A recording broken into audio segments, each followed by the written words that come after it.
വേണ്ടിയും രാജ്യത്തിന് വേണ്ടിയുമാണ് Indian union മുസ്ലിം league ബഹുമാനപ്പെട്ട നേതാക്കന്മാർ ഉണ്ടാക്കിയത്. രാജ്യത്തിന്റെ വേദനയും സങ്കടവും കണ്ണീരും ചോരയും നീരുമൊക്കെ ഈ രാജ്യത്തിന്റെ പാർലമെന്റിൽ അതിന്റെ ശബ്ദം ഉണ്ടാകുവാനും ആ ശബ്ദം അധികാരികളുടെ മുന്നിൽ എത്തിക്കുന്നതിനും വേണ്ടിയാണ് ആ മഹാരഥന്മാർ സ്വപ്നം കണ്ടത്. ഈ രാജ്യത്തെ ഈ മുസ്ലിം സമുദായത്തിന്റെ ആത്മാഭിമാനത്തെയും അന്തസ്സിനെയും ചോദ്യം ചെയ്യുന്ന രീതിയിൽ പാർലമെന്റ് അകത്ത് നിയമങ്ങൾ ഉണ്ടാക്കിയപ്പോൾ, ഈ സമുദായത്തിന്റെ ഇസ്സത്തിനെ ചോദ്യം ചെയ്യുന്ന രീതിയിൽ ശരീഅത്തിന് മേൽ കൈവച്ചപ്പോ കേവലം രണ്ടാളുകൾ മാത്രമാണ് ആ പാർലമെന്റിൽ നമുക്ക് വേണ്ടി ഉണ്ടായിരുന്നത്. പക്ഷെ ആത്മാഭിമാനം കൈമുതലാക്കിയ ശത്രുവിന്റെ മുന്നിൽ പത്തിമടക്കാത്ത, കോൺഗ്രസിന്റെ അടിമകളാകാൻ വിധിക്കപ്പെട്ടിട്ടില്ലാത്ത, ആഗ്രഹമില്ലാത്ത, അധികാരക്കൊതി മാത്രം ലക്ഷ്യമാക്കിയിട്ടില്ലാത്ത നമ്മുടെ നേതാക്കന്മാർ, അവർ വളരെ ശക്തമായി പാർലമെന്റിനകത്ത് ശബ്ദിക്കുകയും കോൺഗ്രസിനെ കൊണ്ട് തീരുമാനം പിൻവലിപ്പിക്കുകയും ചെയ്തു. അതിനു മാത്രമുള്ള ആത്മവിശ്വാസവും ആത്മധൈര്യവും ആ രണ്ട് നേതാക്കന്മാര് നമ്മോട് കാണിച്ചിട്ടുണ്ട്. അക്രമവും അനീതിയും ഉണ്ടായപ്പോൾ അതിനെ ചോദ്യം ചെയ്യുവാനും അക്രമിയുടെ കൈക്ക് പിടിക്കുവാനും തന്റെ ഇടം കാണിച്ച ആളുകളാണ് നമ്മുടെ മുൻകഴിഞ്ഞ നേതാക്കന്മാർ.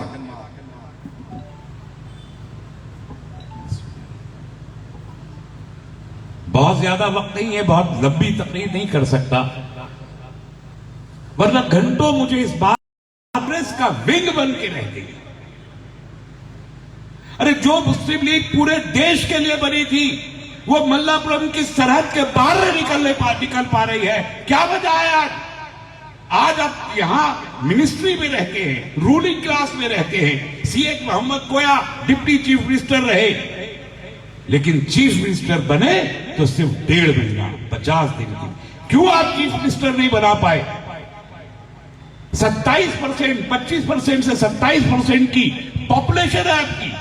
सिर्फ मल्लापुरम में नहीं है, पूरे नॉर्थ केरल से में आपकी कंसंट्रेशन मौजूद है, और साउथ केरला में आपकी बड़ी आबादियों के पॉकेट मौजूद है। आपका चीफ मिनिस्टर क्यों नहीं बनता? कोई इतनी बड़ी पॉपुलेशन, 27% से बड़ी कोई पॉपुलेशन केरल में दूसरी नहीं रहती।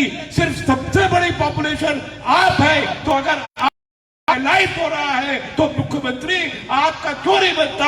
चीफ मिनिस्टर कोई नमूदरी पाक और कोई नारायण क्यों बनता है? कोई सीएच मोहम्मद कोया फुल फ्लैग चीफ मिनिस्टर क्यों नहीं बनता? पुजारी कुटी खुद चीफ मिनिस्टर क्यों नहीं बन जाते? ईटी बशीर चीफ मिनिस्टर क्यों नहीं बन जाते? किसने रोका है? इसलिए कि आप इंडियन नेशनल कांग्रेस का एक हिडन फ्रंट बन गए हैं। वो मुस्लिम लीग को कहीं मिलता है? सोच के देखिए कि जो कांग्रेसियों का वोट है, वो मुस्लिम लीग किसी सीट पर, किसी एक सीट पर भी वो वोट नहीं ले पाती, अपना वोट ट्रांसफर कर देती है। इसका मतलब कांग्रेस की गुलाम बन के रह गई है इंडियन यूनियन मुस्लिम लीग, और सिर्फ मल्लापुरम में अपने वजूद, अपने बका की जंग लड़ते हुए यहां के इक्तदार में एक मंत्री पद हासिल करने से ज्यादा अब मुस्लिम लीग का इस मुल्क पे दूसरा कोई मकसद नहीं। ലീഗ് എന്തായിരുന്നു എന്നും എന്താണ് എന്നും പറയുവാൻ മണിക്കൂറുകളോളം എനിക്ക് സംസാരിക്കാൻ കഴിയും. കാരണം ഞാൻ മുസ്ലിം ലീഗിന്റെ മടിത്തട്ടിൽ ജനിച്ചു വീണവനാണ്, മുസ്ലിം ലീഗിന്റെ മടിത്തട്ടിൽ വളർന്നവനാണ് ഞാൻ. കാരണം എനിക്കറിയാം ലീഗ് എന്തായിരുന്നു എന്നത്. പക്ഷേ ഇന്നത്തെ ലീഗ് അതാണോ എന്നത് നിഷ്പക്ഷമായി നിങ്ങൾ ചിന്തിക്കുക. ചരിത്രത്തിലേക്ക് ഞാൻ കടന്നു പോകുന്നില്ല. വർത്തമാനകാലത്തിലെ ഇന്നത്തെ രാഷ്ട്രീയ സാഹചര്യത്തിൽ മുസ്ലിം ലീഗ് എന്താണ് ചെയ്തുകൊണ്ടിരിക്കുന്നത് എന്നതിനെ കുറിച്ച് നമുക്ക് ആലോചിച്ച് നോക്കാം. മലപ്പുറത്തിന് അപ്പുറത്തേക്ക് എന്തെങ്കിലും തരത്തിലുള്ള അജണ്ടകൾ മുസ്ലിം ലീഗിനുള്ളതായി നിങ്ങൾക്കറിയാമോ? ഒരു ദേശീയ രാഷ്ട്രീയ സമുദായത്തിന്റെ ശബ്ദമാവാൻ കഴിയണം. കോൺഗ്രസ് ഭയപ്പെടുത്തുമ്പോ ഭയപ്പെട്ട് അതിൽ നിന്ന് പിന്മാറുന്നതല്ല യഥാർത്ഥത്തിൽ മുസ്ലിം ലീഗിന്റെ പാരമ്പര്യമായി നമ്മളെ മനസ്സിലാക്കുന്നത്. പക്ഷെ ഇന്നത്തെ ലീഗ് അങ്ങനെ അധപ്പതിച്ചിരിക്കുന്നു, കോൺഗ്രസിന് വേണ്ടി പണിയെടുക്കുന്ന ഒരു വിഭാഗമായി മാറിയിരിക്കുന്നു എന്ന് നമ്മൾ തിരിച്ചറിയണം.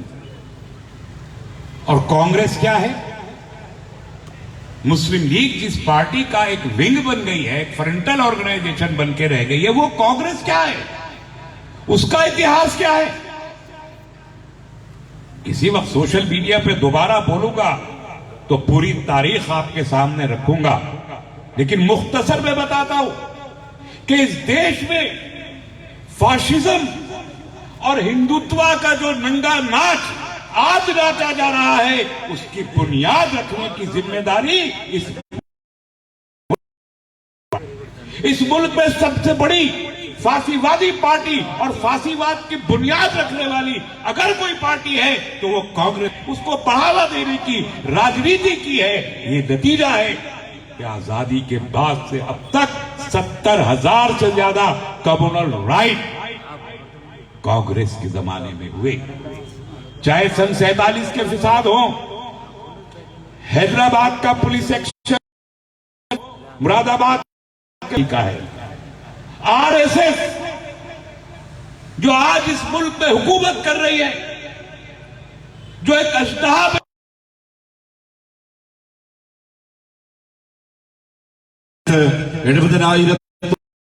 പക്ഷീയമായ വംശഹത്യകൾ നടന്നിട്ടുണ്ട്.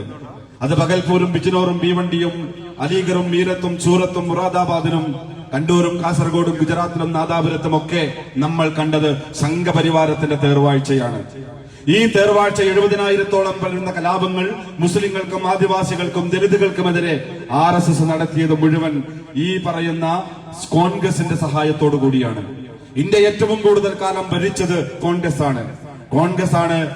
RSS ആണ്. കോൺഗ്രസിന്റെ മറവിലാണ് സംഘപരിവാരം വളർന്ന് ഈ രാജ്യത്തെ ഇന്ന് കാണുന്ന രീതിയിലുള്ള ഭയത്തിന്റെ മൂടുപടം സൃഷ്ടിച്ച് രാജ്യത്തെ ജനങ്ങളെ അടിമകളാക്കുന്നതിന് കാരണക്കാരായത് കോൺഗ്രസ് ആണ് എന്ന് നമ്മൾ തിരിച്ചറിയേണ്ടതുണ്ട്. तो आपको लगता है कि जो पार्टी इस मुल्क में फाशिज्म की जड़ें मजबूत कर रही हो, उसका कोई एलाई, कोई भी एलाई हो, मुस्लिम लीग समेत, वो आरएसएस से लड़ेगा? कभी नहीं लड़ सकता. शर्मिंदा रहेगा आरएसएस से, झुका रहेगा उसका सर आरएसएस और बीजेपी के आगे. और ये वजह है कि हम देखते हैं कि मुल्क में जुल्म बढ़ रहा है, मुल्क में फिसाद बढ़ रहे हैं, आपकी शहरियत खतरे में है, आपकी मस्जिदें खतरे में है, आपका दीन खतरे में है. और आज आप लोगों के दिलों में एहतजाज कर रहा है, सारे मुल्क की हर ऑर्गेनाइजेशन एहतजाज कर रही है. मैं पूछना चाहता हूं मुस्लिम लीग के लीडरशिप से, एक मजम्मती, एक कंडेमनेशन का स्टेटमेंट तक आप अभी तक मुस्लिम लीग के लोगों की तरफ से नहीं आया. क्या आप मैसेज देना चाहते हैं? कह दीजिए खुल के, क्या आपको कोई लेना देना नहीं मुसलमानों से? आपका कोई मतलब नहीं है इस्लाम से, हिंदुस्तान के अलावा कुछ नहीं है. अरे 73 साल की पार्टी बल्लापुरम से निकल नहीं सकी. 11 साल की एसडीपीआई केरल के तमाम 14 डिस्ट्रिक्ट में अपने मजबूत यूनिट रखती है और मुल्क की 20 रियासतों में अपने स्ट्रांग यूनिट रख के 300 से ज्यादा डिस्ट्रिक्ट में फैल चुकी है. क्या जरूरत है फिर उस मुस्लिम लीग की जो कांग्रेस की गुलामी करके मुसलमानों के कत्ले आम पर खामोश होके बैठ जाए और सिर्फ अपना एक मिनिस्ट्री के लिए चुप रहे. നിങ്ങൾ അക്രമിയാണ് എന്ന് പറയുവാനുള്ള തന്റെ ഇടം മുസ്ലിം ലീഗിന് ഇതുവരെ ഉണ്ടായിട്ടില്ല. അത് സംഘപരിവാരത്തോട് മാത്രമല്ല, ലോകത്തെ മുസ്ലിം സമുദായം ഏറ്റവും വലിയ പ്രതിസന്ധിയിലൂടെ കടന്നുപോയിക്കൊണ്ടിരിക്കുന്ന ഈ ഘട്ടത്തിൽ ഈ രാജ്യത്തെ ജനങ്ങളെയോ ലോകത്തിലെ മുസ്ലിംകളെയോ അഡ്രസ് ചെയ്യുവാനും അവരുടെ വിഷയങ്ങളെ സമൂഹത്തിന് മുന്നിൽ ഉയർത്തിക്കൊണ്ടുവരുവാനും അവരോടൊപ്പം നിൽക്കുവാനും മുസ്ലിം ലീഗിന് സാധിക്കാതെ പോകുന്നത് എന്തുകൊണ്ടാണ് എന്ന് നമ്മൾ ആലോചിക്കേണ്ടതുണ്ട്. നമ്മൾ സംഘപരിവാരത്തിന്റെയും ലോകത്തിന്റെ ഇസ്ലാമിന്റെ ശത്രുക്കളുടെയും മുന്നിലെ തലകുനിച്ച് അപമാനിതരായി നിൽക്കേണ്ട സാഹചര്യം ഈ ലോകത്ത് കടന്നു വന്നുകൊണ്ടിരിക്കുന്നു. നമ്മൾക്കറിയാം, ഇന്ന് ഈ അടുത്ത് ഇന്ത്യ രാജ്യത്ത് ചർച്ച ചെയ്യപ്പെട്ടുകൊണ്ടിരിക്കുന്ന വിഷയമാണ് പരിശുദ്ധ ഖുർആനിനെതിരെ ഉള്ള കലാപങ്ങൾ. ഒരു മുനാഫിഖ്, ഒരു അക്രമി, അവൻ സുപ്രീം കോടതിയിൽ ഒരു കേസ് ഫയൽ ചെയ്തിട്ടുണ്ട്. ഖുർആനിലെ 24ഓളം ആയത്തുകൾ നിരോധിക്കണമെന്ന് ആവശ്യപ്പെട്ടുകൊണ്ട്, ഖുർആൻ തന്നെ നിരോധിക്കണമെന്ന് ആവശ്യപ്പെട്ടുകൊണ്ട് പണ്ടും സംഘപരിവാരും അതുപോലെ തന്നെ മറ്റുള്ള മുസ്ലിം വിരുദ്ധ ശക്തികളുമൊക്കെ ഇത്തരത്തിലുള്ള പല കേസുകളും കൊണ്ടുവന്നിട്ടുണ്ട്. പക്ഷേ ദിവസം എത്രയായി, ലോകം തന്നെ ചർച്ച ചെയ്യുകയാണ് ഇന്ത്യ രാജ്യത്തിന്റെ സുപ്രീം കോടതിയിൽ ഇത്തരത്തിലുള്ള ഒരു കേസ് വന്നിട്ട് ആ കേസിൽ സുപ്രീം കോടതിയിൽ നിന്ന് എന്ത് വിധിയുണ്ടാകുമെന്നതിനെ കുറിച്ചുള്ള ആശങ്കയിലാണ് ലോകമുള്ളത്. പക്ഷേ മുസ്ലിം ലീഗിന്റെ ഏതെങ്കിലും ഒരു നേതാക്കന്മാരുടെ ഭാഗത്ത് നിന്ന് ശക്തമായ ഒരു ഇടപെടൽ ഈ വിഷയത്തിൽ നമ്മൾ ഇന്നേ വരെ കണ്ടിട്ടില്ല. പിന്നെ എങ്ങനെയാണ് സമുദായത്തെ പ്രതിനിധീകരിക്കുവാൻ, സംഘപരിവാരത്തിനെതിരെ RSSനെതിരെ ശബ്ദിക്കുവാൻ മുസ്ലിം ലീഗിന് സാധിക്കുക എന്നത് നമ്മൾ ആലോചിക്കേണ്ടതുണ്ട്. ഈ ദൗത്യമാണ് social democratic party of India ഏറ്റെടുക്കുന്നത്. ഈ സമുദായത്തിന്റെ ശബ്ദമാവാൻ ലോകത്തുള്ള മുസ്ലിങ്ങൾക്ക് മുഴുവൻ, ഇന്ത്യ രാജ്യത്തെ മുസ്ലിങ്ങൾക്കും ആത്മാഭിമാനത്തിന്റെയും അന്തസ്സിന്റെയും ഒരു തലയുയർത്തി പിടിച്ചുകൊണ്ട് അന്തസ്സോടുകൂടി രാജ്യത്ത് ജീവിക്കുന്നതിനുള്ള സാഹചര്യം സൃഷ്ടിക്കുന്നതിനാണ് SDPI ഈ രാഷ്ട്രീയ പ്രവേശനവുമായി जालिमाना कवानीन बीजेपी के सरकार ने पास किए, चाहे वो ट्रिपल तलाक हो, चाहे वो बिल हो, चाहे वो कश्मीर का बिल हो, चाहे वो कोविड के कवानीन हो, चाहे वो लव जिहाद के यूपी के कवानीन हो, इस तरह के जितने कवानीन हैं वो सब इस सरकार के दौरान आए हैं। मुस्लिम लीग का रोल क्या है? क्या मुस्लिम लीग रोक पाई? वो कह सकते हैं हमारे 2 मेंबर पार्लियामेंट है, लेकिन उनके 2 मेंबर पार्लियामेंट नहीं है। वो जिस गठबंधन का हिस्सा है, जिस पे उनको फख्र है, देने की जरूरत है और जीत के जाने की भरपूर जद्दोजहद है, तो उसकी वजह यह है कि मुल्क के जो आज के हालात हैं और मुल्क में जो हालात आइंदा आने वाले हैं अभी पूरे नहीं हुई है, बर्बादी पूरी नहीं हुई है, जुल्म अपनी इंतहा को पहुंचा नहीं है, जुल्म अपनी इंतहा को पहुंचने वाला है। अगले चंद साल इस मुल्क की तारीख के सबसे भयानक साल होने वाले हैं। जो लोग राजनीति को जानते हैं, सरकारों को जानते हैं, उनको अच्छे तरीके से इस बात का अंदाजा है कि जितने खराब दिन आज हम देख रहे हैं, इससे ज्यादा खराब दिन आगे आने वाले हैं। सवाल यह है कि जुल्म की इन दिनों में आपकी आवाज उठाने वाले लोग लोकसभा में कौन होंगे? क्या इस मुस्लिम लीग से ये उम्मीद की जाएगी कि वो जो जालिम രാജ്യസഭയിൽ നമുക്കറിയാം, കോൺഗ്രസിന്റെ അനുവാദമില്ലാതെ, സമ്മതമില്ലാതെ, വോട്ടില്ലാതെ രാജ്യസഭയിൽ ഒരു ബില്ല് പാസാക്കുക സാധ്യമല്ല എന്നത് നമുക്കറിയാം. പക്ഷേ രാജ്യസഭയോട് കൂടി അനുമതിയോടുകൂടിയാണ് ഈ കരിനിയമങ്ങളൊക്കെ നമ്മുടെ രാജ്യത്ത് പാസാക്കിയെടുത്തത്. കാശ്മീരിൽ 370 വകുപ്പ് റദ്ദാക്കി കളഞ്ഞു. കോൺഗ്രസ് എവിടെയായിരുന്നു? ആ കോൺഗ്രസിനോടൊപ്പം നിൽക്കുന്ന മുസ്ലിം ലീഗിന്റെ നിലപാട് എന്തായിരുന്നു? രാജ്യത്ത് ജനങ്ങൾ ഭയത്തിലും ഭീതിയിലും നാളെ എന്താകുമെന്നറിയാത്ത, ഒരുപക്ഷെ ഇന്ത്യ കണ്ട ഏറ്റവും വലിയ കറുത്ത ദിവസങ്ങളിലേക്ക് നമ്മുടെ രാജ്യം, ഏറ്റവും ഭീതിതമായ സാഹചര്യത്തിലേക്ക് നമ്മുടെ രാജ്യം നീങ്ങുകയാണ്. ആ നടന്നു നീങ്ങുന്ന ഘട്ടത്തിൽ മുസ്ലിം ലീഗ് എന്ത് നിലപാട് സ്വീകരിച്ചു എന്നത് നിങ്ങളൊന്ന് ആലോചിച്ചു നോക്കണം. നമ്മൾ ഇന്ന് കാണുന്ന ഓരോ ദിവസവും നമ്മുടെ രാജ്യം ഏറ്റവും കൂടുതൽ അപകടകരമായ സാഹചര്യത്തിലേക്ക് നീങ്ങിക്കൊണ്ടിരിക്കുകയാണ്. ഏറ്റവും അപകടമെന്ന് നമ്മൾ പറയുമ്പോൾ ലോകം തന്നെ അതിന്റെ സാമൂഹിക ശാസ്ത്രജ്ഞന്മാരും പിന്നെ നരവംശ ശാസ്ത്രജ്ഞന്മാരും ഒക്കെ ലോകത്തോട് പറഞ്ഞുകൊണ്ടിരിക്കുന്നത് ഇന്ത്യ ഒരു വലിയ വംശഹത്യ അഭിമുഖീകരിക്കാൻ പോകുകയാണ്. ഈ വംശഹത്യക്ക് നേതൃത്വം കൊടുക്കുന്നത് സംഘപരിവാരമായിരിക്കും. ആ സംഘപരിവാരത്തിന്റെ മുഖത്ത് നോക്കി അത് പാടില്ല എന്ന് പറയുവാൻ മുസ്ലിം ലീഗിനോ അല്ലെങ്കിൽ കോൺഗ്രസിനോ സാധിക്കുമോ? കോൺഗ്രസ് അത് പറയില്ല. കാരണം ഈ സംഘപരിവാരത്തെ പാലൂട്ടി വളർത്തിയത്, ഇതിനെ വലുതാക്കിയത്, എല്ലാവിധ സഹായങ്ങളും ചെയ്തു കൊടുത്തത് ഈ പറയുന്ന കോൺഗ്രസ് ആണ്. എന്നിട്ടും ആ കോൺഗ്രസിന്റെ വാലിൽ തൂങ്ങി അതിന്റെ മറയിൽ നിന്നുകൊണ്ടാണ് മുസ്ലിം ലീഗ് മതേതരത്വം പറയുന്നത്. ഈ യാഥാർത്ഥ്യങ്ങളെ നമ്മൾ തിരിച്ചറിയാതെ പോയിക്കൂടാ. കമ്മ്യൂണിസ്റ്റുകാരെ സംബന്ധിച്ചിടത്തോളം നമുക്കറിയാം, അവർക്ക് മുസ്ലിങ്ങളെ വേണം, മുസ്ലിങ്ങളുടെ വോട്ട് വേണം. പക്ഷേ ഇസ്ലാമിനെ അവർക്ക് ഒരു നിലക്കും അംഗീകരിക്കാൻ കഴിയില്ല. ഇസ്ലാമിന്റെ അടിസ്ഥാനപരമായ വിശ്വാസത്തിന്റെ പ്രശ്നങ്ങൾ വരുമ്പോ, മതപരമായ കാര്യങ്ങൾ വരുമ്പോ അവർ നമ്മെ വിട്ടൊഴിയും, അവർ നമ്മളിൽ നിന്ന് അകന്നു നിൽക്കും. അവിടെ അവർക്ക് നിലപാടുകൾ ഉണ്ടാവുകയില്ല. അത് നേരത്തെ പറഞ്ഞ ഈ പറയപ്പെട്ട നിയമങ്ങളൊക്കെ ഉണ്ടാക്കിയപ്പോഴും അവരുടെ നിലപാടുകൾ അത് തന്നെയായിരുന്നു. അതുകൊണ്ടാണ് നിങ്ങളോട് ഞാൻ പറയുന്നത്, അക്രമിയുടെ മുഖത്ത് നോക്കി തന്റെ ഇടത്തോടുകൂടി സംസാരിക്കാൻ ഒരേ ഒരു വിഭാഗമേ ഇന്ത്യ രാജ്യത്ത് ഇന്നുള്ളൂ.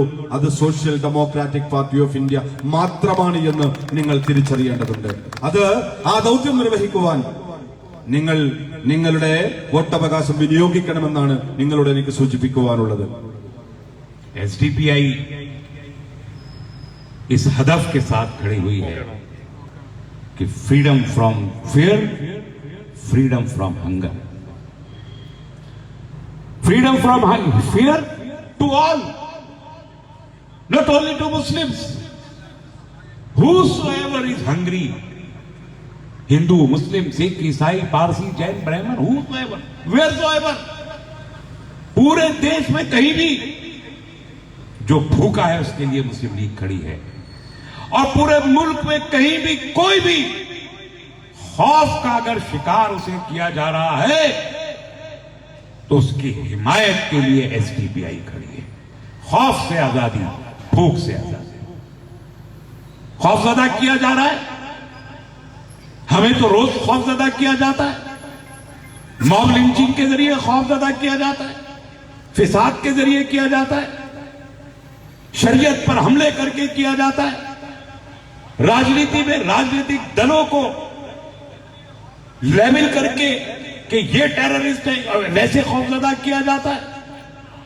10 तरीके खौफजदा के हैं करने के, और इस तरीके से हमारे हिंदू भाइयों को भी डराया जाता है।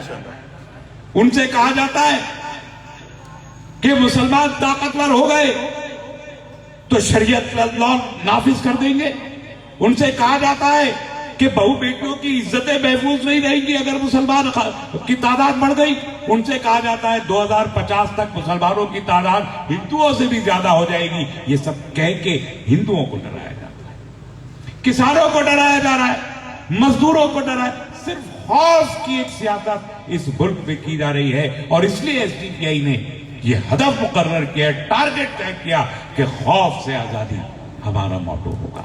और उसके लिए हमने सिर्फ नारा नहीं दिया, हमने सिर्फ अखबार में बयान नहीं दिए, हमने सिर्फ यहां खड़े होकर तकरीरें नहीं की हैं, बल्कि जालिम के दिल के पास वहां खड़े होके उनको चैलेंज किया। जितने प्रोटेस्ट सड़कों पे खड़े होके अभी तक एसडीपीआई ने किए, कोई इशू हो, सबसे ज्यादा प्रोटेस्ट एसडीपीआई ने इस मुल्क में किए हैं। और ये वजह है आज एसडीपीआई टारगेटेड क्यों है। लेफ्ट के लोग भी कहते हैं एसडीपीआई से खतरा है, आरएसएस भी कहता है एसडीपीआई से खतरा है, इस मुल्क का होम मिनिस्टर कहता है, कर्नाटक में खड़े होकर होम मिनिस्टर कहता है अमित शाह हम कट के बढ़ सकते हैं, एसडीपीआई से हाथ नहीं मिलाएंगे, ईडी के छापे मारेंगे, आईबी को भेजेंगे, इनकम टैक्स को भेजेंगे, लड़कों को गिरफ्तार किया जाएगा, झूठे इल्जाम लगाए जाएंगे। हर तरह से परेशान और खौफजदा करने और दबाने की कोई सरकार जितनी शदीद कोशिश कर सकती है उतनी शदीद कोशिश एसडीपीआई के खिलाफ सेंटर की सरकार ने भी की है और इस लेफ्ट की सरकार ने भी की है। लेकिन इसके बावजूद हमारी आइडियोलॉजी में दम है, इस मुल्क के मजलूमों का ख्याल हमारे दिलों में मौजूद है, सच्चाई और इखलास के साथ खड़े हुए हैं, ईमान को अपने दिल दिमाग में लेके खड़े हुए हैं। बातिल की 1000 हमले होने के बावजूद हम जिस जगह खड़े थे हम वही खड़े हैं, बल्कि हम 2 कदम और आगे बढ़े हैं। अमित शाह और नरेंद्र मोदी की फौजें, इनकी पुलिस और इनकी ताकत 1 इंच भी हमें आज तक पीछे हटा नहीं सकी। यह हमारी सदाकत का सबसे बड़ा सबूत है कि झूठे वो है, खौफजदा करने वाले जालिम वो हैं और हम मुकाबला करने वाली वो ताकत हैं कि जो न दबे थे न दबेंगे।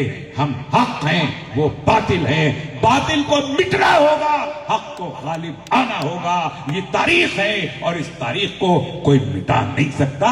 इस यकीन के साथ हम खड़े हुए हैं और इस यकीन के साथ आज मल्लापुरम की सड़कों पे खड़े होके मैं पूरे चैलेंज के साथ कहता हूं कि अगर तुम हक पे हो, आप हमारे साथ खड़े हो किसी भी अवामी स्टेज पे, पब्लिक प्लेटफॉर्म पर आओ, डिबेट करो, केरल के मुद्दों पे, मल्लापुरम के मुद्दे पे, देश के मुद्दे पे, किसानों के मुद्दे पे, मजदूरों के मुद्दे पे, मस्जिद के मुद्दे पे, कश्मीर के मुद्दे पे बात करो, फलस्तीन के मुद्दे पे, म्यांमार के मुद्दे पे, यमन के मुद्दे पे, सीरिया के मुद्दे पे, अफ्रीका के मुद्दे पे, जिस मौजू पे चाहते हो, जिस टॉपिक पे चाहते हो, खुल के आओ, अपनी पॉलिसी बताओ और हम अपनी पॉलिसी बताते हैं। जो जीते उसे जिता के लोकसभा में भेज देना। खुले आप चैलेंज कर रहा हूं पूरी मुस्लिम लीग, कांग्रेस, एलडीएफ, सबको, तमाम कैंडिडेट्स को और उनके लीडर्स को ओपन चैलेंजेस पूरे मल्लापुरम में घूम घूम के चैलेंज करूंगा। अगर तुम्हारे अंदर जुर्रत है, अगर तुम्हारे अंदर कोई नॉलेज है, अगर तुम्हारे अंदर हक से लड़ने हक है, अगर बातिल से लड़ने की कुव्वत है, अगर कोई पॉलिसी है, अगर कोई प्रोग्राम है, अगर कोई आइडियोलॉजी है, आओ हमारे सामने बात करो। अगर हम जीत जाएं तो मुंह छुपा के विड्रॉवल करके घर चले जाना, वरना हम चले जाएं। इसलिए मैं कहता हूं कि this is the right of SDPI today to win this Malappuram seat and restore the glory of Malappuram. Mallapuram is not a small city. It's not a new city. Mallapuram has a history, a glorified history. Mallapuram has accepted the first ray of Islam in India. It was Mallapuram which spread Islam from here to all the country, all over India. This is the grace of this soil. This is the grace of this soil, particularly this city where I am standing today. Whenever there is a brutality, injustice, cruelty, criminalization and oppression by the government, the people of this city stands up and becomes a Mopla rebellion. And that Mopla rebellions become a glorified history of this region which can never be forgotten. Whole of the country could never forget this rebellion, and that's why we could achieve our freedom because of such movement which has been raised by the Mallapuram. This is not a small simple city. This is not just a collection of few houses. No. This is a legacy. This is a decoration of past. And then I told you earlier, in 1947, it was the Mallapuram which created a ray of hope amongst the all Indian Muslims, which gave them a solace and hope that we will live here with peace and dignity because the people of Mallapuram are awake. This is the city which kept the Indian Parliament alive through the people like Ismail Sahib, Ibrahim Sulaiman Seth Sahib and Banatwala.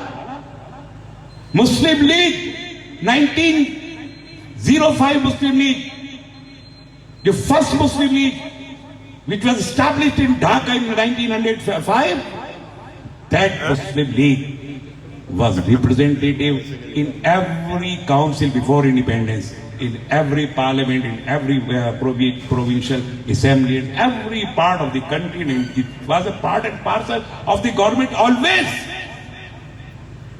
And it was quite sure that after the independence, Muslim League will be vanished from the Indian soil.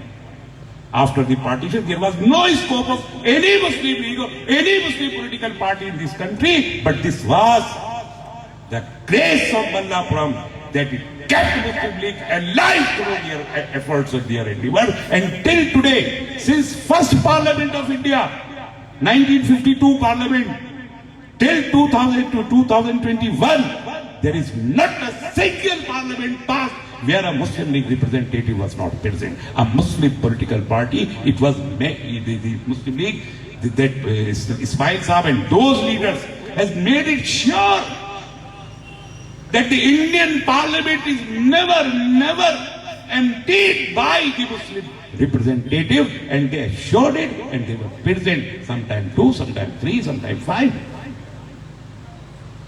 So this is what the Mallapuram is. The country must proud this city and this district because of this legacy of efforts, endeavors, uprisings, their resolve for justice, and their commitment to the oppressed people. This is the features of this city.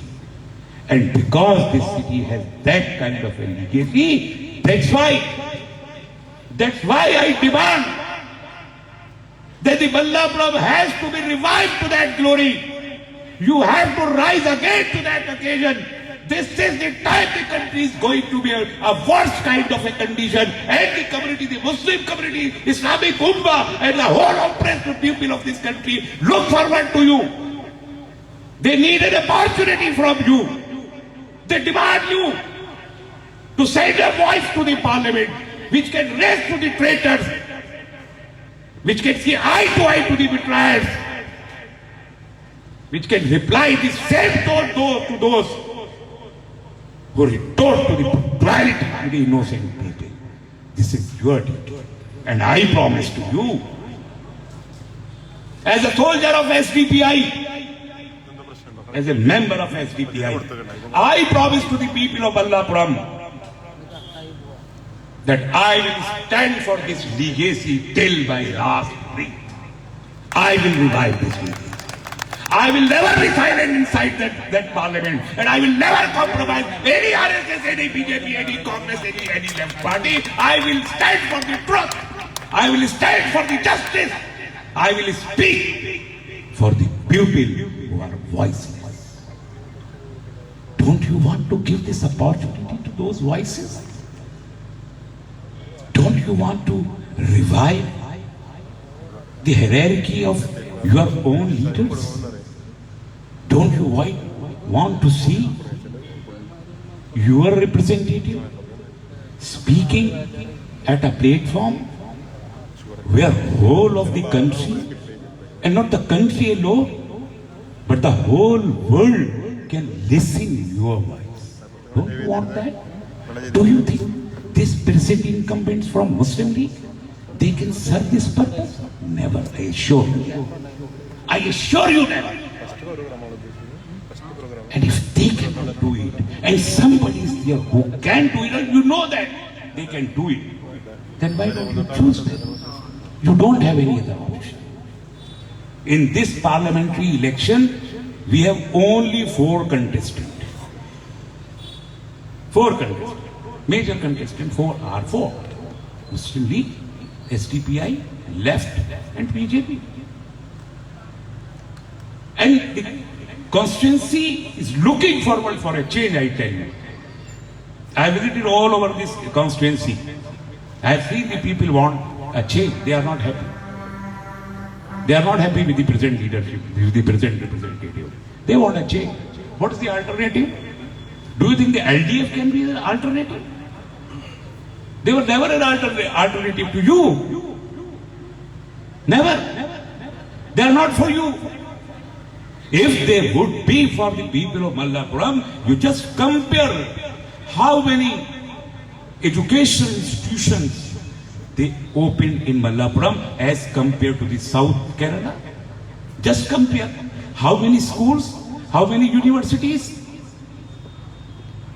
Just see the graph and the number of schools and colleges in South Indian, 5 South Indian districts, and then compare to your Malappuram district. Compare the health facility, health sector. How many of the government dispensary, government hospital has been opened here in Malappuram, and how many are there in South Kerala? You compare and see. So the government and LDF government or the UDF government, they always discriminated these North Kerala district. Why? Just because they don't want to see you flourishing community and give you the return what you actually deserve. So the LDF cannot be your choice. And BJP? Do you think BJP can be a choice? I don't need to tell you. You know that far better than me, that they are the enemies. How can they be a choice? So what remains? What remains? It remains SDPI alone. Nobody else. You need a change. You really need a change. And that change can be nothing but SDPI. So we are standing over here. So we want you to revive your own history through effecting such a change. So I request you to vote for SDPI. So I request you to revive your own voices, right from Malappuram to the Delhi, to the Lutyens Delhi. And so I promise, the day one, first day, SDPI enters into the Indian Lok Sabha, the whole world will see how a traitor can be challenged. I tell you and I promise you, the very first day of entering into the Lok Sabha, the whole country, rather the whole world will see that how an honest, bahadur and courageous person entered that house with full conviction of fighting the evil forces. The truth will enter and evil will be afraid of that entrance into that house. I promise. And with this promise and with this narrations, whatever I told you, it's on the basis of facts. I do not play with words. There are many people in Kerala, in your own district. They can play with words. They have so many words in their own language, Malayalam. And I know, sometimes they speak Urdu. They quote Urdu couplet. Because you don't know Urdu much, so they can very easily quote the wrong Urdu couplets. But we know that whatever he is speaking is actually incorrect and wrong, but they can please you with those playing of words. I do not play with words. Whatever I speak to anybody, you or elsewhere in the world, I don't speak with my tongue. I speak with my heart. I speak with my blood flowing in my veins. I speak for you. I speak just to be answerable to my Almighty Allah, not to you, not anybody else. That's why whenever I speak on the basis of fact, figure, and just to raise your moral, to give you a better hope for the times to come, so that a future of our generations can be saved. Otherwise, we can never be answered. We can never give any answer to our generations who will come tomorrow in those bloody conditions. So you are answerable to your generations as well. With this word, I hope that you agree to me. And if you agree to me, I want a promise from you that you will effect this change. You will come out forward. You cannot be lured. You cannot be deviated. and you will vote for SDPI for that positive change and for that alternative politics. With this confidence and conviction on my command, I take this salam from you. Assalamu alaikum wa rahmatullah wa ma alayna illa al-salam.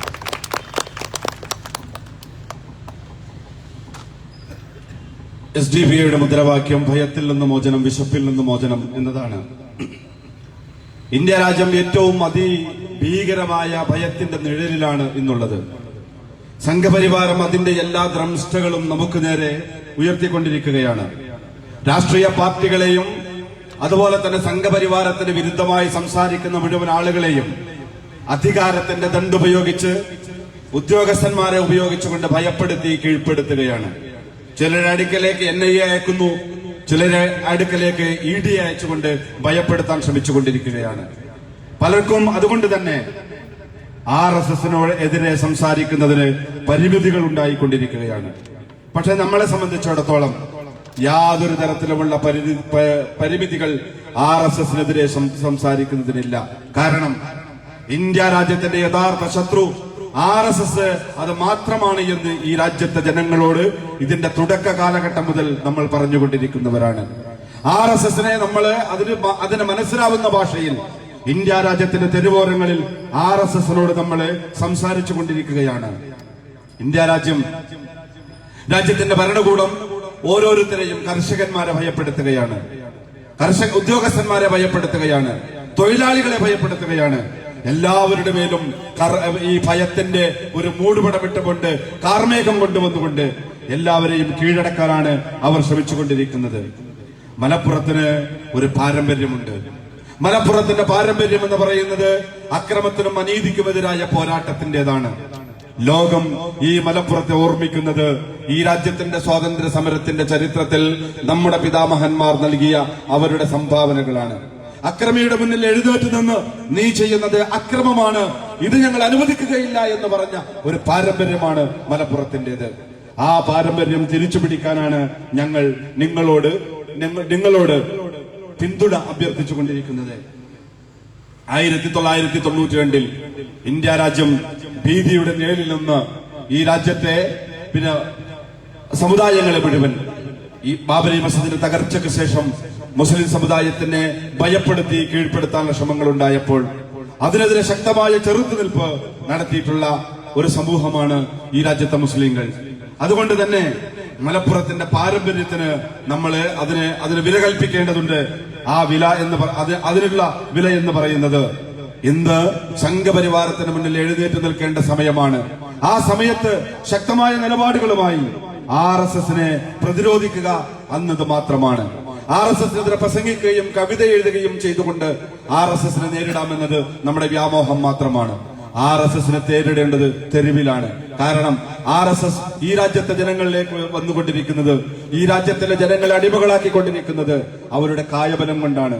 അതുകൊണ്ട് തന്നെ social democratic party of India ജനാധിപത്യത്തിന്റെ എല്ലാ സാധ്യതകളെയും ഉപയോഗപ്പെടുത്തിക്കൊണ്ട് ഇന്ന് സംഘപരിവാരത്തിനെതിരായ പ്രതിരോധം കെട്ടിപ്പടുക്കുകയാണ്. അതുകൊണ്ടാണ് ഞങ്ങള് ഭയത്തിൽ നിന്നുള്ള മോചനം എന്ന് പറഞ്ഞത്. കർഷകന്മാർ സമരത്തിലാണ്. രാജ്യത്ത് ആദിവാസികളും ദലിതുകളും അടക്കമുള്ള പിന്നാക്ക ജനവിഭാഗങ്ങൾ അവരെ ഇന്ന് ഭയപ്പെടുത്തിക്കൊണ്ടിരിക്കുകയാണ്. അവർക്കെതിരെ കരിനിയമങ്ങൾ ഉണ്ടാക്കിക്കൊണ്ടിരിക്കുകയാണ്. അവരെ ജയിലിലടച്ചുകൊണ്ടിരിക്കുകയാണ്. അതുകൊണ്ട് തന്നെ ഈ ഫാസിസ്റ്റ് വിരുദ്ധ ശക്തികൾക്കെതിരെ ഒരു മാറ്റം അനിവാര്യമാണ്. ആ മാറ്റം ഉണ്ടാവേണ്ടത് അത് ഞാൻ നേരത്തെ സൂചിപ്പിച്ചു, നമ്മളെ പ്രതിനിധീകരിക്കുന്നു എന്ന് പറഞ്ഞ നമ്മൾ തെരഞ്ഞെടുത്ത് പറഞ്ഞയച്ചിട്ടുള്ള സമുദായ പാർട്ടിക്കാർക്ക് അതിന് അവസരമുണ്ടായിട്ടും അതവർ ഉപയോഗിച്ചിട്ടില്ല. മാത്രമല്ല സംഘപരിവാരത്തിന് മുന്നിൽ എഴുന്നേറ്റ് നിന്ന് കാര്യം പറയാൻ തന്റെ ഇടത്തോടുകൂടി കാര്യം പറയുവാനുള്ള തന്റെ ഇടമില്ലാത്തത് കൊണ്ട് അവർ വാലും ചുരുട്ടി മടങ്ങിപ്പോന്നിരിക്കുന്നു. ഇനിയും ആ സ്ഥാനത്തേക്ക് എങ്ങനെയാണ് നിങ്ങൾ മുസ്ലിം ലീഗിന്റെ പ്രതിനിധിയെ തെരഞ്ഞെടുത്തയക്കുക? പിന്നീട് LDF ആണ്. ഇടതുപക്ഷത്തെ സംബന്ധിച്ചിടത്തോളം നമുക്ക് ഞാൻ നേരത്തെ സൂചിപ്പിച്ചതുപോലെ ഈ സമുദായത്തിന്റെ നിർണായകമായ പ്രതിസന്ധികളിൽ നമ്മളോടൊപ്പം നിൽക്കാത്തവരാണത്. അതുകൊണ്ട് തന്നെ ഈ സമുദായത്തിന്റെ വേദനയും കണ്ണീരും ഒപ്പാൻ LDFന്റെ സ്ഥാനാർത്ഥിക്ക് കഴിയുമെന്ന് നിങ്ങൾക്ക് തോന്നുന്നുണ്ടോ? ഇല്ല. നിങ്ങൾക്ക് മുന്നിൽ ഒരേ ഒരു ഓപ്ഷനേ ഉള്ളൂ, അത് SDPI മാത്രമാണ്. മറ്റൊരു ഓപ്ഷൻ നിങ്ങൾക്ക് മുമ്പിൽ ഇല്ല എന്നത് തന്നെയാണ്. കാരണം സംഘപരിവാരത്തെ ഇന്ത്യ രാജ്യത്തിന്റെ എല്ലാ മുക്കിലും മേഖലകളിലും നിങ്ങളൊന്ന് സഞ്ചരിച്ചു നോക്കുക. RSSനെ നേരിടുകയും RSSന് ഏതെങ്കിലും ഇന്ത്യ രാജ്യത്തെ ഏതെങ്കിലും ഒരു വിഭാഗത്തെ RSS ഭയപ്പെടുന്നുണ്ടെങ്കിൽ അത് SDPIക്കാരെ മാത്രമാണ് എന്നത് നിങ്ങൾ തിരിച്ചറിയേണ്ടതുണ്ട്. എന്തുകൊണ്ടാണത്? ഈ രാജ്യത്ത് സംഘപരിവാരം നടത്തിക്കൊണ്ടിരിക്കുന്ന ഈ അധിനിവേശത്തിനെതിരെ ജനാധിപത്യത്തിന്റെ എല്ലാ സാധ്യതകളെയും ഉപയോഗിക്കുന്നത് അത് സോഷ്യൽ ഡെമോക്രാറ്റിക് പാർട്ടി ഓഫ് ഇന്ത്യയാണ്. നമ്മുടെ നാട്ടിൽ വികസനത്തിന്റെ പേര് പറഞ്ഞ് നിങ്ങളുടെ വോട്ട് ചോദിക്കാൻ വരുന്നവർ, ഈ മലപ്പുറത്തിന്റെ വികസനത്തിന്റെ കാര്യം എവിടെയാണ് എന്നുള്ളത് നിങ്ങൾക്കറിയാം. ഞാൻ ഈ തെരഞ്ഞെടുപ്പിനോടനുബന്ധിച്ച് ഒരുപാട് സ്ഥലങ്ങൾ ഞാൻ സന്ദർശിക്കുകയുണ്ടായി. വിദ്യാഭ്യാസ രംഗത്ത് നമ്മുടെ അവസ്ഥ എന്താണ്? മലപ്പുറത്തിന്റെ വിദ്യാഭ്യാസ രംഗത്ത് നമ്മള് ഈ 10ാം ക്ലാസ് പരീക്ഷ കഴിഞ്ഞിട്ട് പോലും 25,000-ഓളം വരുന്ന കുട്ടികൾക്ക് തുടർ പഠനത്തിനുള്ള സാധ്യതയില്ലാത്ത ഒരു പ്രദേശമാണ് നമ്മുടെ മലപ്പുറം. എന്തിന്റെ കുറവ് കൊണ്ടാണ് നമുക്ക് ഇതൊക്കെ നഷ്ടപ്പെട്ടുകൊണ്ടിരിക്കുന്നത്? ഈ രാജ്യത്തിന്റെ സ്വാതന്ത്ര്യ സമരത്തിൽ പങ്കെടുത്തവർ, ഈ രാജ്യത്തിന് വേണ്ടി ഈ പൂക്കോട്ടൂരിന്റെ മണ്ണ്, ഈ സമ്മേളനം നടക്കുന്ന ഈ നഗരം, ഈ പ്രദേശം ഈ രാജ്യത്തിലെ ലോകത്തിന് തന്നെ ചരിത്രമായി എഴുതി ചേർക്കപ്പെട്ട പ്രദേശമാണിത്. ഇവിടെ നിന്ന് നിങ്ങൾ തിരഞ്ഞെടുത്തേച്ചിട്ടുള്ള നിങ്ങളുടെ പ്രതിനിധി ഈ രാജ്യത്ത് നമ്മുടെ ഈ മുസ്ലിം സമുദായത്തിന്റെ വിദ്യാഭ്യാസ പുരോഗതിക്ക് വേണ്ടി എന്താണ് ചെയ്തത്? ആരോഗ്യ മേഖല നിങ്ങൾ പരിശോധിച്ച് നോക്കുക. തെക്കൻ കേരളത്തെ അപേക്ഷിച്ച് മലബാറിലെ ഈ മലപ്പുറം ജില്ല അടക്കമുള്ള ഈ മലബാറിന്റെ മേഖലയുടെ ആരോഗ്യരംഗം, ഹെൽത്ത് ഡിപ്പാർട്ട്മെന്റിന്റെ അവസ്ഥ എന്താണ് എന്ന് നമുക്കറിയാം. നമുക്ക് ആവശ്യത്തിനുള്ള സംവിധാനങ്ങളില്ല. എവിടെയെങ്കിലും 1-2 കാര്യങ്ങൾ കൊണ്ടുവന്ന് വെച്ച് അത് മുഴുവൻ അതിന്റെ മുഴുവൻ കണ്ടിട്ട് ഈ രാജ്യത്തെ ജനങ്ങളെ മേൽ അടിച്ചേൽപ്പിച്ചുകൊണ്ട് ഇതൊക്കെ ഞങ്ങളുടേതാണ് എന്ന് അവകാശപ്പെടുക എന്നതല്ലാതെ ന്യായമായ ഈ നാടിനും ഈ രാജ്യത്തിലെ ജനങ്ങൾക്കും ആവശ്യമായ രീതിയിലുള്ള വികസന പ്രവർത്തനങ്ങൾക്ക് നേതൃത്വം കൊടുക്കാൻ അവർക്ക് സാധിച്ചിട്ടില്ല. പിന്നെയുള്ളത് BJP-യാണ്. BJP-യെ സംബന്ധിച്ചിടത്തോളം നമുക്കറിയാം, അവർ നമ്മുടെ ശത്രുക്കളാണ്. ഇന്ത്യ രാജ്യത്തിന്റെ ശത്രുവാണ്, ഈ രാജ്യത്തിലെ ജനങ്ങളുടെ ശത്രുവാണ്.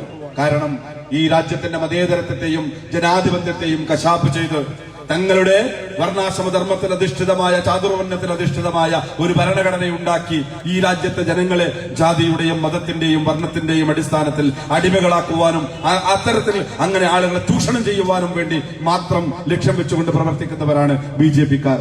അവര് നമ്മുടെ നാടിന് വികസനം കൊണ്ടുവരുമെന്ന് നമുക്ക് സങ്കല്പിക്കാനും ചിന്തിക്കാനും പോലും സാധിക്കുകയില്ല. അതുകൊണ്ടാണ് ഞങ്ങൾ ആവശ്യപ്പെടുന്നത്, നിങ്ങൾ SDPIക്ക് വോട്ട് ചെയ്യണമെന്ന്. SDPIക്ക് നിങ്ങൾ വോട്ട് ചെയ്താൽ നിങ്ങളെ സംബന്ധിച്ചിടത്തോളം അത് അഭിമാനകരമായ ഒരു ദിവസമായിരിക്കും നിങ്ങൾക്കത് സമ്മാനിക്കുന്നത്. ഈ പാർലമെന്റിൽ ഈ തെരഞ്ഞെടുപ്പിൽ ഞാൻ വിജയിച്ചാൽ മലപ്പുറത്തുകാർക്ക് ലോകത്തിന് മുന്നിൽ അഭിമാനിക്കാവുന്ന നിമിഷങ്ങൾ ഞാൻ സമ്മാനിക്കുമെന്ന് നിങ്ങൾക്ക് ഞാൻ വാക്ക് തരികയാണ്. കാരണം ഈ പാർലമെന്റ് നടക്കുന്ന അതിന്റെ ആദ്യ ദിവസത്തിൽ തന്നെ ലോകം മലപ്പുറത്തെ ശ്രമിക്കും. മലപ്പുറത്തിന്റെ ശബ്ദം അത് ലോകം കേൾക്കാനിടയാകും. അതിന് ഞാൻ കാരണക്കാരനാകുമെന്ന് നിങ്ങൾക്ക് ഞാൻ വാക്ക് തരുന്നു. രാജ്യം മാത്രമല്ല, ലോകം തന്നെ ഈ മലപ്പുറത്തിന്റെ ശബ്ദം കേൾക്കാൻ അത് കാരണമാകും. അതിനുള്ള ആർജവവും തന്റെ ഇടവും എനിക്കുണ്ട്. എന്റെ പ്രസ്ഥാനത്തിന് അതിനുള്ള കഴിവും തന്റെ ഇടവുമുണ്ട്. അതുകൊണ്ട് തന്നെ നിങ്ങൾ എന്നെ വിജയിപ്പിക്കുകയാണെങ്കിൽ ഒരിക്കലും നിങ്ങൾക്ക് ഒരു ശത്രുവിന്റെ മുന്നിലും തലകുനിക്കേണ്ടി വരില്ല. ഒരാളുടെ മുന്നിലും നിങ്ങൾക്ക് നിങ്ങളുടെ അഭിമാനം പണയം വെക്കേണ്ട സാഹചര്യം ഉണ്ടാവുകയില്ല എന്ന് ഞാൻ നിങ്ങൾക്ക് വേണ്ടി വാക്ക് തരികയാണ്. പാർലമെന്റിൽ പോയി പാട്ട് പാടിയാൽ പോരാ, കവിത ചൊല്ലിയാൽ പോരാ, നല്ല ഭാഷയിൽ പ്രസംഗിച്ചാൽ പോരാ. അങ്ങനെയൊക്കെയുള്ള ചില ആളുകൾ നമുക്കിടയിലുണ്ട്. പക്ഷെ ചില കവിതകൾ തെറ്റായി ചൊല്ലിയാൽ അത് തിരുത്തി കൊടുക്കാൻ അറിയാത്ത ഭാഷയിൽ പാടാൻ എല്ലാവർക്കും അറിയും. പക്ഷേ പാടുന്നത് തെറ്റാണെന്ന് തിരിച്ചറിയാൻ കഴിയുന്നവനാണ് ഞാൻ. കാരണം ഞാൻ വന്നത് ആ ഭാഷയുടെ നാട്ടിൽ നിന്നാണ്. അതുകൊണ്ട് തന്നെ നിങ്ങളുടെ ശബ്ദം സംഘപരിവാറിന് മനസ്സിലാകുന്ന ഭാഷയിൽ പാർലമെന്റിൽ ശബ്ദിക്കാൻ ഞാൻ നിങ്ങൾക്ക് വേണ്ടി വാക്ക് തരികയാണ്. ഞാൻ സംസാരിക്കുന്നത് വാക്കുകൾ കൊണ്ടുള്ള കസർത്തല്ല. ഞാൻ എന്റെ ഹൃദയം കൊണ്ടാണ് നിങ്ങളോട് സംവദിക്കുന്നത്. എനിക്ക് നിങ്ങളോട് സംസാരിക്കാനുള്ളത് കഴിഞ്ഞ 25 കൊല്ലമായി ഇന്ത്യ രാജ്യത്തിന്റെ തെരുവോരങ്ങളിൽ ഞാൻ കണ്ട കണ്ണീരും ഞാൻ കണ്ട വിയർപ്പും അതുപോലെ തന്നെ ഈ സമുദായത്തിന്റെ ചോരച്ചാലുകൾ ഞാൻ എന്റെ കണ്ണുകൊണ്ട് കണ്ടിട്ടുണ്ട്. കത്തിയെരിഞ്ഞ മൃതദേഹങ്ങളും കത്തിക്കരിഞ്ഞ വീടുകളും തെരുവുകളും ഞാൻ കണ്ടിട്ടുണ്ട്. ആ വേദനയിൽ നിന്നാണ് ഈ സമുദായത്തിന് വേണ്ടി സോഷ്യൽ ഡെമോക്രാറ്റിക് പാർട്ടി ഓഫ് ഇന്ത്യയോടൊപ്പം ചേരാൻ ഞാൻ തീരുമാനിച്ചത്. കാരണം ഈ നമ്മുടെ മുൻഗാമികളായ മഹാന്മാർ ഏതൊരു സ്വപ്നമാണോ കണ്ടത്, ആ സ്വപ്നം പൂർത്തീകരിക്കാൻ ഒരേ ഒരു ശക്തിക്ക് ഇന്ന് ഇന്ത്യ രാജ്യത്ത് സാധിക്കുകയുള്ളൂ. അത് social democratic party of India മാത്രമാണ്. കാരണം ശത്രുവിന് മുമ്പിൽ ഭയമില്ലാതെ എഴുന്നേറ്റ് നിൽക്കാൻ അത് തന്നെ അതിന്റെ അടിസ്ഥാന മുദ്രാവാക്യമായി എടുത്തിട്ടുള്ള ഒരു പ്രസ്ഥാനത്തിന്റെ പ്രതിനിധി എന്ന നിലക്ക് അഭിമാനത്തോടുകൂടി, അന്തസ്സോടുകൂടി, ആത്മവിശ്വാസത്തോടുകൂടി എനിക്ക് നിങ്ങളോട് പറയാൻ കഴിയും, ഏറ്റവും ശക്തമായ ഭാഷയിൽ ഒരടി പോലും പിന്നോട്ട് പോകാതെ, ഒരു ഇഞ്ച് പോലും പിറകോട്ട് നിൽക്കാതെ ശത്രുവിന് മുന്നിൽ നമ്മുടെ ന്യായമായ അവകാശങ്ങൾ ചോദിച്ചു വാങ്ങുവാൻ നിങ്ങൾ എന്നെ പിന്തുണച്ചാൽ ഞാൻ നിങ്ങൾക്ക് വാക്ക് തരുന്നു. അത് വാക്ക് തരുന്നത് ഇത് നാളെ അള്ളാഹുവിന്റെ മുന്നിൽ ഞാൻ മറുപടി പറയേണ്ടി വരുമെന്ന കൃത്യമായ ബോധത്തോടു കൂടി തന്നെയാണ്. അതുകൊണ്ടാണ് ഞാൻ പറഞ്ഞത്, ഞാൻ വാക്കുകൾ കൊണ്ട് കസർത്ത് നടത്തുകയല്ല, ഞാൻ ഹൃദയം കൊണ്ട് നിങ്ങളോട് സംസാരിക്കുകയാണ്. നിങ്ങൾ സോഷ്യൽ ഡെമോക്രാറ്റിക് പാർട്ടി ഓഫ് ഇന്ത്യയെ തെരഞ്ഞെടുക്കണം. ആ തെരഞ്ഞെടുപ്പ് കാരണം നിങ്ങൾക്കൊരിക്കലും ഒരാളുടെ മുന്നിലും തലകുനിക്കേണ്ടി വരില്ല. അന്തസ്സോടുകൂടി ഞങ്ങളുടെ തെരഞ്ഞെടുപ്പ് അത് ശരിയായിരുന്നു, ന്യായമായിരുന്നു, ഏറ്റവും അനിവാര്യമായ ഈ സാഹചര്യത്തിന്റെ തേട്ടത്തെ തന്നെയാണ് ഞങ്ങൾ തെരഞ്ഞെടുത്തിരിക്കുന്നത് എന്ന് നിങ്ങൾക്ക് പറയാൻ സാധിക്കും. അതുകൊണ്ട് ഞാൻ കൂടുതൽ വിശദീകരിക്കുന്നില്ല. SDPIക്ക് നിങ്ങൾ വോട്ട് ചെയ്യണം. ഈ തെരഞ്ഞെടുപ്പിൽ എന്നെ ഈ സമുദായത്തിന്റെ ശബ്ദമായി, ഈ രാജ്യത്തിന്റെ ശബ്ദമായി, അടിച്ചമർത്തപ്പെട്ടവന്റെയും നീതി നിഷേധിക്കപ്പെട്ടവന്റെയും ശബ്ദമായി എന്നെ നിങ്ങൾ തെരഞ്ഞെടുക്കണം. അങ്ങനെ നിങ്ങൾ തെരഞ്ഞെടുത്താൽ നിങ്ങളോട് പറഞ്ഞ വാക്ക് പാലിക്കാൻ ഞാൻ പ്രതിജ്ഞാബദ്ധനായിരിക്കുമെന്ന് ഒരിക്കൽ കൂടി ഓർമ്മിപ്പിച്ചുകൊണ്ട് എന്നെ വിജയിപ്പിക്കണമെന്ന് ആവശ്യപ്പെട്ടുകൊണ്ട് ഞാൻ എന്റെ വാക്കുകൾ ഉപസംഹരിക്കുന്നു. നിങ്ങൾക്ക് നന്ദി.